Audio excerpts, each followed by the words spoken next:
नमस्कार मित्रांनो, मी हेमंत देसाई, हेमंत देसाई ऑफिशियल या माझ्या यूट्यूब चॅनलमध्ये आपलं मनापासून स्वागत. मित्रांनो, 2 दिवस पंतप्रधान नरेंद्र मोदी यांनी संसदेमध्ये भाषणं केली. तुफान भाषणं करून नेहरूंवर, काँग्रेसवर चौफेर हल्ला चढवला. जणू काही सगळ्या देशातली सर्व पापं फक्त नेहरूंनी केली होती. नेहरूंनी पापं केली होती असं ते म्हणतात. मला तर अजिबातच मान्य नाही की नेहरूंनी या देशाच्या उभारणीमध्ये महत्त्वाचं योगदान दिलं आणि देशाला त्यांच्याबद्दल आदर असायलाच पाहिजे. आणि मोदीजी ज्या पद्धतीने बोलत आहेत त्यांच्याविरुद्ध, त्यामध्ये त्यांच्या मनात किती विषारी विचार आहेत हे दिसून येतं. पण आज आपल्याला त्याबद्दल बोलायचं नाही. मी एक व्हिडिओ नेहरूंबद्दल केलेला आहे, परंतु आपल्या भाषणात मोदीजींनी असं सांगितलं की अबकी बार में या लोकसभा निवडणुकीमध्ये भारतीय जनता पक्षाला ज्या आता 303 जागा आहेत लोकसभेत, त्या 370 जागा मिळतील आणि NDA आघाडीला 400च्या पेक्षा जास्त जागा मिळतील. इंडिया आघाडीचा पूर्णपणे पालापाचोळा होईल असंही त्यांनी एक प्रकारे सूचित केलं. आणि भविष्यकाळामध्ये प्रेक्षकांच्या गॅलरीमध्ये इंडिया आघाडीतल्या लोकांना यायला लागेल अशा प्रकारची कुचेष्टा त्यांनी केली, खिल्ली उडवली इंडिया आघाडीची. परंतु मोदीजी काय म्हणतात त्यावर 100% आपण विश्वास ठेवायचं कारण नाही, कारण ते प्रचारी भाषण होतं. लोकसभा निवडणुका जवळ असल्यामुळे संसदेमधल्या राष्ट्रपतींवरील अभिभाषणावरील चर्चेला उत्तर देताना त्यांनी एक प्रकारे निवडणुकीचाच प्रचार सुरू केला आणि ते संधी त्यांनी साधली. आता मूड ऑफ द नेशन हा जो सर्वे अनेक एजन्सीज करतात, त्याच्यामध्ये इंडिया टुडेचा जो सर्वे आलेला आहे आणि त्यांनीसुद्धा असं म्हटलं आहे की इंडिया आघाडीला म्हणजे NDA आघाडीला म्हणजे राष्ट्रीय लोकशाही आघाडी भाजप प्रणित त्यांना 366 वगैरे जागा मिळतील. इंडिया आघाडीला फक्त 104 जागा मिळतील आणि इतरांना ज्या जागा मिळतील त्या 73 वगैरे जागा आहेत. या आकड्यामध्ये मी लिहून घेतले घाईघाईत, आकड्यामध्ये काही मागे पुढे होऊ शकतं, पण NDA आघाडीला जे 400 जागा मिळतील असा मोदीजींचा अंदाज होता. तर आत्ता असं दिसतं की NDAला मिळून 366 जागा मिळत असतील तर भारतीय जनता पक्षाला जे मोदीजी म्हणतात की 370 जागा मिळतील, त्यापेक्षा अर्थातच जागा काही कमी मिळतील भाजपला. म्हणजे भाजपच्या आत्ता ज्या आहेत 303 त्यात कदाचित 310 होतील, 320 होतील, पण 370 जागा केवळ आणि केवळ भाजपला मिळतील असा आत्मविश्वास तो व्यक्त करण्याचा मोदीजींना जरूर अधिकार आहे. तेवढं आत्ता चित्र सर्वेमधनं तरी दिसत नाही. आणि या सर्वेमधला एक महत्त्वाचा आणि गंभीर अशा प्रकारचा निष्कर्ष जो आहे तो असा की अनेक राज्यांमध्ये म्हणजे मध्य प्रदेश, राजस्थान, छत्तीसगड, उत्तराखंड, दिल्ली, गुजरात, झारखंड इथे जवळजवळ काँग्रेस किंवा इंडिया आघाडीला 0 जागा मिळणार, काही जागाच मिळणार नाही. म्हणजे पूर्णपणे धूळधाण उडणार आहे त्यांची इंडिया आघाडीची. आणि हे अतिशय गंभीर आहे. इंडिया आघाडीने या सर्व्हेचे जे निष्कर्ष आहेत ते गंभीरपणे घेऊन जे काही प्रयत्न केले ते अतिशय 24 तास राबवून प्रयत्न करून त्यांना हे चित्र पालटण्याचा प्रयत्न करायला लागेल.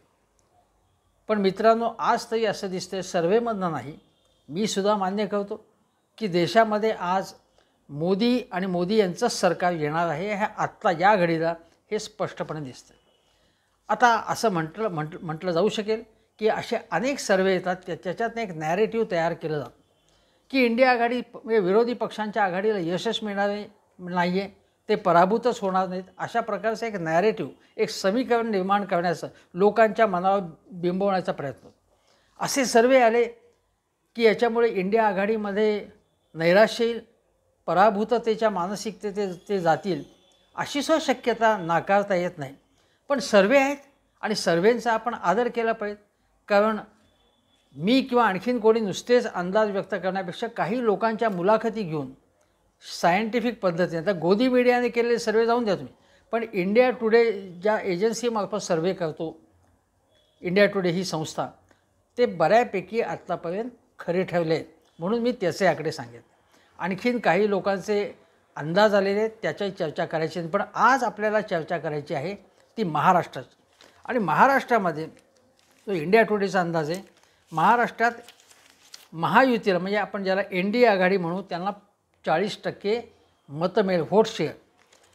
आणि इंडिया आघाडीचा व्होट शेअर असेल हा 45% असेल. म्हणजे महाविकास आघाडी, इंडिया आघाडी महाराष्ट्रात, महाविकास आघाडी म्हणून आपण म्हणू.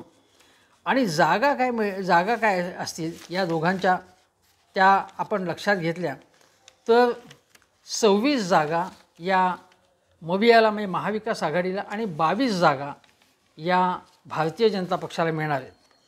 आता त्याच्यामध्ये आपण बघितलं की म्हणजे 26 जागा म्हणजे अर्थातच महाविकास आघाडीचा महाराष्ट्रात लोकसभा निवडणुकीमध्ये विजय होणार आहे असं भाकीत करण्यात आलेलं आहे. माझ्या मते देशात एवढं प्रतिकूल वातावरण असताना महाविकास आघाडीचं सरकार गद्दारांना प्रोत्साहन देऊन वेगवेगळी आमिषं दाखवून दहशतीच्या ब्लॅकमेलिंगच्या तपास यंत्रणांच्या दबाव तंत्राच्या मदतीने महाविकास आघाडीचं ठाकरे सरकार पाडण्यात आलं. आणि मग त्यालासुद्धा आता 1.5 वर्ष उलटून गेले. त्यामधनं समाधान न मानता अजितदादा गटाला परत आपल्या जवळ घेण्यात आलं. त्यातूनही समाधान झालं नाही. मग जसं शिंदे गटाला, अजितदादा गटाला म्हणजे विधानसभा अध्यक्ष असतील, निवडणूक आयोग असतील यांच्या मदतीने त्यांचे हात बळकट होतील असं पाहण्यात आलं. मोदीजींना वारंवार वेगवेगळ्या प्रकल्पांसाठी म्हणून महाराष्ट्रात आणायचं आणि प्रचाराचा एक धूमधडाका अगोदरच चालू ठेवायचा, कारण सगळी सत्ता त्यांच्याकडे आहे. विरोधी पक्षांच्या हातात कपर्दिकही एक छदामही मिळणार नाही त्यांच्या माजी नगरसेवकांना किंवा आमदारांना. आणि फक्त सगळा फंड आपल्या लोकांना मिळेल अशी व्यवस्था करायची. एवढे प्रयत्न करून मी तुम्हाला सांगतो की शिंदे सरकार म्हणजे येण्यापूर्वी, म्हणजे गद्दारी होण्यापूर्वी जेव्हा महाविकास आघाडी सरकार होतं तेव्हासुद्धा भारतीय जनता पक्षाने काय म्हटलं होतं की महाराष्ट्रात आम्हाला 40पेक्षा जास्त जागा मिळतील असं तेव्हा सांगत होते. 42 जागा मिळतील. गेल्या 2019मध्ये 41 जागा मिळाल्या होत्या भाजपला. आता बघा, मग जर 41 जागा तुम्हाला मिळणार होत्या तर मग एकनाथ शिंदेंना तुम्ही तुमच्या बाजूला वळवण्याचे यशस्वी प्रयत्न का केले? तुम्हाला जर आत्मविश्वास होता 41 जागा मिळणार आहेत आणि ते सुद्धा तुमचं भाकीत होतं 2-2.5 वर्षापूर्वी, आणखीन प्रयत्न केले असते तर 48पैकी 48 जागा लोकसभेच्या तुम्हाला मिळाल्या असत्या. मग तुमचा जर आत्मविश्वास तुम्ही TV चॅनल्ससमोर मुलाखतींमधनं, भाषणांमधनं व्यक्त करत होता ती थापेबाजी होती. मग एवढा आत्मविश्वास असताना तुम्हाला एकनाथ शिंदे आणि मग अजितदादांना तुमच्याबरोबर का घ्यावं लागलं? एवढा आत्मविश्वास असताना राज ठाकरे यांनासुद्धा म्हणजे त्यांच्या मनसेला गळा लावण्याचा का प्रयत्न केला जातो आहे हे लक्षात घ्या. म्हणजेच भारतीय जनता पक्षाला लोकसभा निवडणुकीत महाराष्ट्रामध्ये फारसं यश मिळताना दिसत नाही आहे. आता बघा, 22 जागा महायुतीला मिळतात. गेल्यावेळी भाजपला म्हणजे 41 जागा भाजपने मिळवल्या होत्या, भाजप शिवसेना युतीने. 41 वरून आता त्याचं 22वर येत असतील म्हणजे सर्वेमध्ये, तर तुमची ताकदच निम्मी झाली. म्हणजे 2 नवीन डबे तुम्ही लावले, म्हणजे एकनाथ शिंदे आणि अजितदादांना गळा लावला. आता मनसेला सुद्धा प्रयत्न करत आहे, पण तरीसुद्धा तुम्हाला तुमचा व्होट शेअर जो आहे तो वाढलेला म्हणजे व्होट शेअर इंडिया आघाडीचा हा जास्त आहे 45% आणि तुमचा 40%च आहे. आणि 40% मतदानाचा हिस्सा जर तुमचा असेल तर तुम्हाला महाराष्ट्रामध्ये लक्षणीय यश मिळूच शकत नाही. इंडिया आघाडीच तुमच्या पुढे आहे, महाविकास आघाडी तुमच्या पुढे आहे. एवढं तुम्ही त्यांना फोडाफोडी करणं, धमक्या देणं अजूनही सुरू आहे. वेगवेगळ्या चौकशा सुरू आहेत. काँग्रेस फोडण्याचे सुद्धा प्रयत्न चाललेले आहेत. आणखीन अन्य नेते गळा लावण्याचे प्रयत्न चाललेत. हे करायचं कारण काय? या सर्वेमधनं पुढे येते की महायुतीच्या जागा केवळ 48 पैकी 22 जागा येतात. आणि हे काय सांगत होते? 45 किमान 45 जागा मिळतील. देवेंद्र फडणवीस, गिरीश महाजन, एकनाथ शिंदे हे सगळे लोक असं सांगत होते की आम्हाला 45 जागा मिळतील. आता त्या मिळताना या सर्वेमधनं तरी दिसत नाही, हे आपण लक्षात घेतलं पाहिजे. दुसरी गोष्ट अशी की आमदार तुमच्या मागे आहेत. वेगवेगळ्या दबाव तंत्राच्या बळावरती तुम्ही आमदारांना गद्दारी करून आपल्याकडे ओढले, पण याचा अर्थ सर्वसामान्य लोक तुमच्या मागे आहेत असा बिलकुल नाही. आजही उद्धव ठाकरे यांची लोकप्रियता दिवसेंदिवस मी तुम्हाला सांगू तटस्थपणे सांगतो आहे तुम्हाला. फीडबॅक जो येतो आहे त्यातनं उद्धव ठाकरे यांची लोकप्रियता आता ही सहानुभूती नाही, सहानुभूतीचं रूपांतर प्रेमामध्ये, आस्थेमध्ये आणि करिश्म्यात झालेलं आहे. उद्धव ठाकरे प्रचंड लोकप्रियता त्यांची वाढते. त्यांची भाषणं ज्या बुलंद त्यांची भाषणं होत आहेत, ठणकावून सांगत आहेत, मोदींना सुनावत आहेत, अमित शहाना सुनावत आहेत, नड्डांना सुनावत आहेत, देवेंद्रजींवरती तर पूर्णपणे तुटून पडत आहेत, एकनाथ शिंदेवरती तुटून पडत आहेत, अजितदादांच्या वरती कोरडे ओढत आहेत. त्यामुळे त्यांची लोकप्रियता वाढती आहे. आणि मी तुम्हाला सांगतो, ही अनेक काही चॅनेल्सवरती बातम्यांनंतर एक पोल घेतला जातो की अमुक अमुक बातमी आहे की बाबा आता निवडणूक आयोगाने चिन्ह जे आहे आणि नाव आहे हे अजितदादांचा पक्ष आहे असं निवडणूक आयोगाने मान्य केले. याचा परिणाम, याचा फायदा कोणाला होईल? अजितदादा नव्हते का शरद पवार नव्हते? तर आजही या पोलमधनं निष्कर्ष असे येत आहेत, लोकांना शरद पवारांबद्दल जास्त प्रेम वाटते, लोकांना अजितदादांना निवडणूक आयोगाने हे चिन्ह दिलं म्हणून अजितदादांना यश मिळताना दिसत नाही आहे त्या सर्वेमध्ये. असे सर्वेचे निष्कर्ष शिंदे गटाच्या विरुद्ध आहेत. असे सर्वेचे निष्कर्ष जे खाली येत आहेत, सर्वे म्हणजे पोल जो सोशल मीडियामधनं, फेसबुकच्या, ट्विटरच्या माध्यमातून हे टी व्ही चॅनल्स बातम्यांच्या मध्ये जे सांगतात त्यामध्ये तुम्ही बघा, त्यामध्ये फीडबॅक जो मिळतो आहे तो भारतीय जनता पक्ष, शिंदे आणि अजितदादांच्या विरुद्ध लोकांचा संताप, नाराजी ही पूर्णपणे व्यक्त होताना दिसते आहे. आणि कोणतीही सत्ता आज नसताना, अतिशय साधनसामुग्री मर्यादित असताना उद्धव ठाकरे, शरद पवार आणि अगदी काँग्रेसची लोकप्रियता कायम आहे, वाढती आहे. एक तुम्हाला सांगतो, पण भारतीय जनता पक्ष हा एक मजबूत समर्थ पक्ष आहे आणि तो कोर्स करेक्शन म्हणजे काही वाटलं की आपल्याला यश येताना दिसत नाही, मग अमुक करून बघूया, तमुक करून बघूया म्हणून त्यांचे प्रयत्न चालू असतात आणि मी त्याचं नेहमीच कौतुक करत आलो आहे. एक तुम्हाला सांगतो की यापूर्वी महायुतीची टक्केवारी जी होती ना ती कमी होती. आता जे 40% आली आहे ना गेल्या वर्षभरात, त्याच्या अगोदर 30% मतं त्यांना मिळतील महायुतीला असं होतं. आणि महाविकास आणि महायुतीमधलं अंतर मोठं होतं. म्हणजे महाविकासला मोठ्या प्रमाणात 38-39 लोकसभेच्या जागा मिळताना दिसत होत्या. त्या जागा महाविकासच्या तिथून 26वरती आलेल्या आहेत हे आपण लक्षात घ्या. त्यामुळे महाविकास आघाडीने सुद्धा या सर्वेनंतर ज्या प्रकारे भारतीय जनता पक्ष आपल्या चुकांमध्ये किंवा आपण अमुक गोष्टी केली नाही, तमुक गोष्ट केली नाही, ती करून बघूया अशा पद्धतीने दुरुस्ती करते, तशा पद्धतीने आपल्या कार्यपद्धतीमध्ये, आपल्या स्ट्रॅटेजीमध्ये, आपल्या धोरणामध्ये बदल घडवला पाहिजे असं मला वाटतं. पण तुम्हाला मी सांगतो याच्यामध्ये एक महत्त्वाचा फॅक्टर आहे. ज्या 26 जागा महाविकासला मिळताना दिसत आहेत सर्वेमध्ये, म्हणजे महाविकासाच जे होतो आहे पण तो विजय आणखीन होऊ शकतो जास्त. याचं कारण असं आहे की याच्यामध्ये वंचित आघाडीचा उल्लेख करण्यात आले नाही. वंचित आघाडी आता महाविकास आघाडीमध्ये म्हणजेच इंडिया आघाडीत आलेली आहे हे आपण लक्षात घेतलं पाहिजे. आणि इंडिया आघाडीत महाविकास आघाडी आल्यामुळे त्याचा परिणाम फार चांगला होऊ शकतो. प्रकाश आंबेडकर यांचं नाव खूप मोठं आहे. ते आंबेडकरांचे नातू आहेत, डॉक्टर आंबेडकरांचे, परंतु त्या पलीकडे ते एक चांगले इंटेलेक्च्युअल आहेत. घटनेचा त्यांचा स्वतःचा सुद्धा अभ्यास चांगला आहे. कुठल्याही परिस्थितीचं विश्लेषण ते चांगल्या प्रकारे करतात आणि नेमक्या मुद्द्यावरती ते बोट ठेवत असतात. म्हणजे ज्या पद्धतीने मराठा आरक्षणाचा जेव्हा विषय तापला पूर्वीपासून, तेव्हा मराठ्यांच्या विरुद्ध ओबीसी संघर्ष होऊ नये किंवा मराठ्याविरुद्ध दलित असाही संघर्ष होऊ नये, त्याच्यामुळे वातावरण बिघडू नये यासाठी त्यांनी कुठल्याही प्रकारे प्रति आव्हान देण्याची भाषा केली नाही. उलट ते असं म्हणाले की गरीब मराठ्यांचे प्रश्न, जे गरजवंत मराठ्याचे प्रश्न हे अतिशय महत्त्वाचे आहे. हे ते मनोज जरांगे पाटील यांच्या आंदोलनापूर्वीपासून प्रकाश आंबेडकर सातत्याने हे सांगत होते. मित्रो, मी त्यांची एक सभा शिवाजी पार्कमध्ये झाली अलीकडे काही दिवसांपूर्वी. मी तिथे गेलो होतो मुद्दाम आणि मी बघितलं की सगळ्या म्हणजे शोषित वंचित सगळ्या जाती जमातींचे अतिशय फाटके गोरगरीब दरिद्री रापलेल्या चेहऱ्यांचे स्त्री पुरुष असंख्य संख्येने त्यांचा ओघ येतच होता तिथे.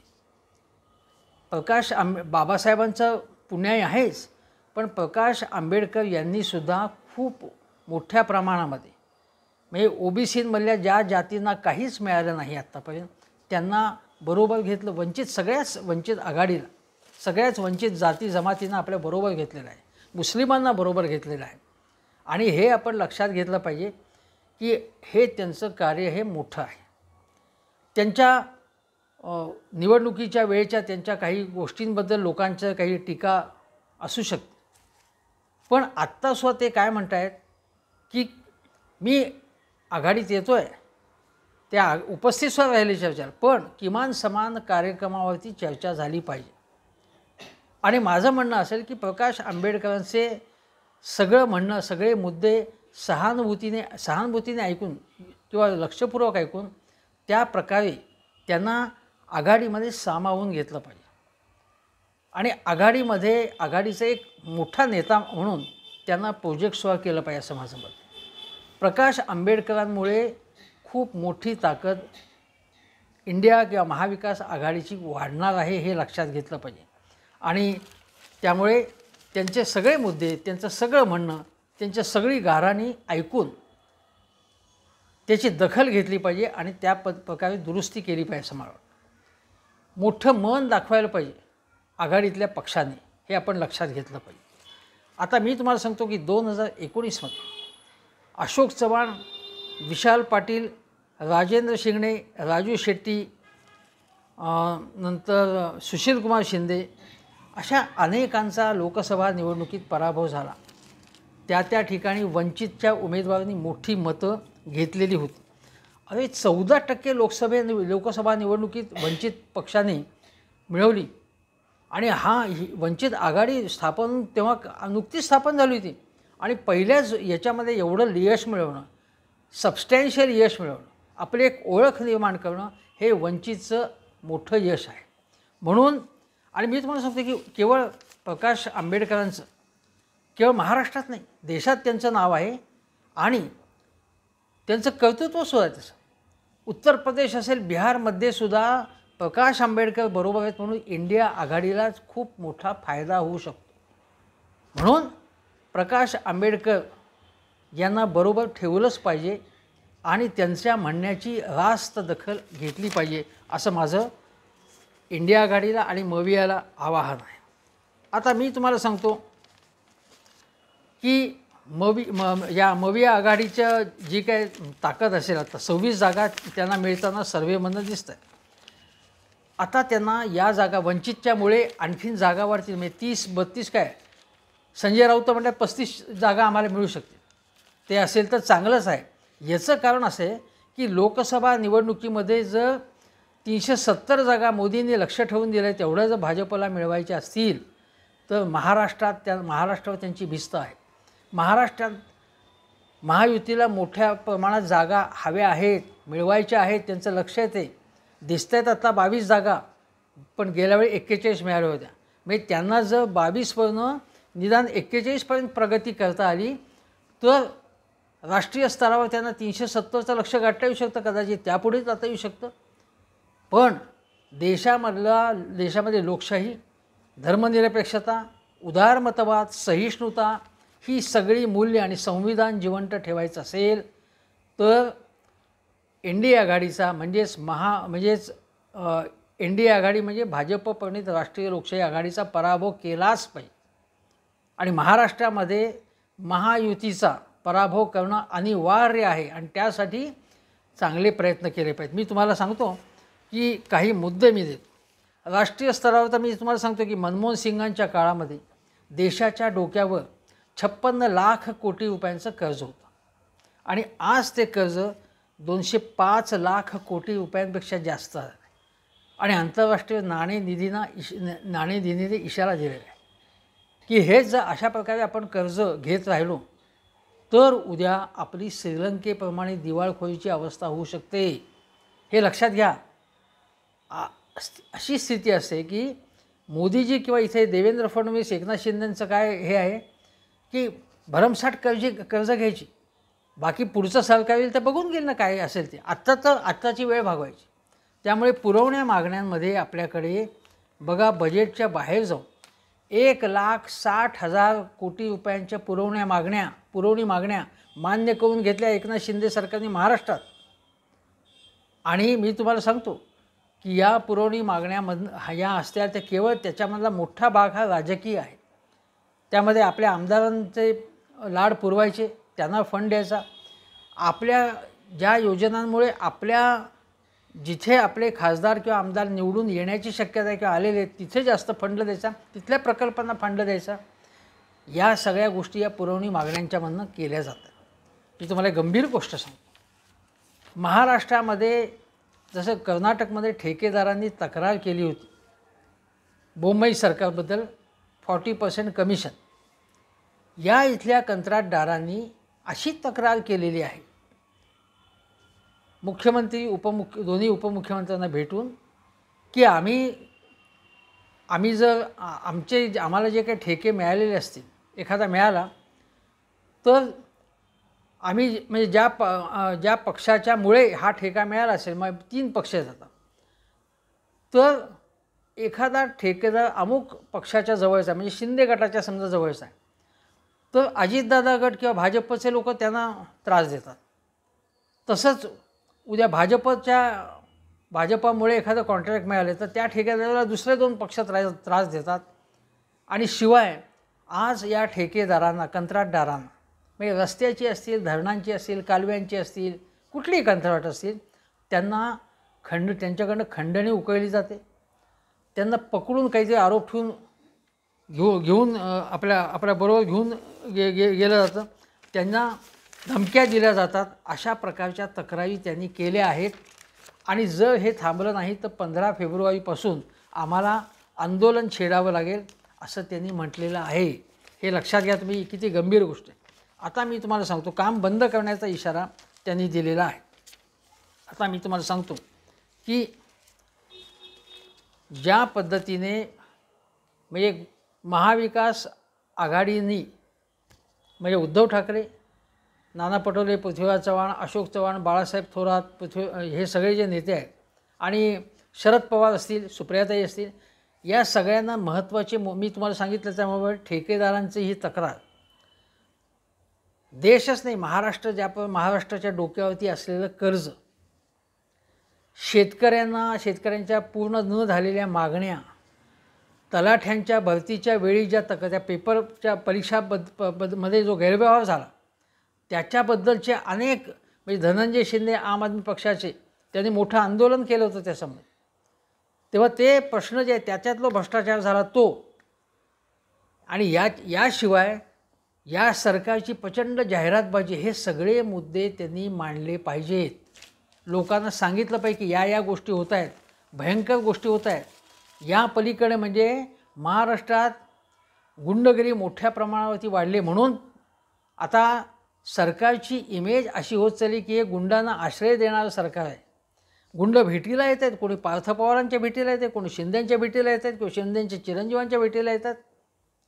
अशा वेळी 2 ठिकाणी पुण्यामध्ये आणि अन्य ठिकाणी ओळख परेड घेऊन या सगळ्या गुंडांना बोलून आम्ही कसं गुंडांचा समाचार घेणार आहोत, अशा प्रकारचा मेसेज शिंदे सरकारने गृहमंत्री देवेंद्र फडणवीसांनी दिला आहे. पण याच्यामुळे समाधान होणार नाही आहे.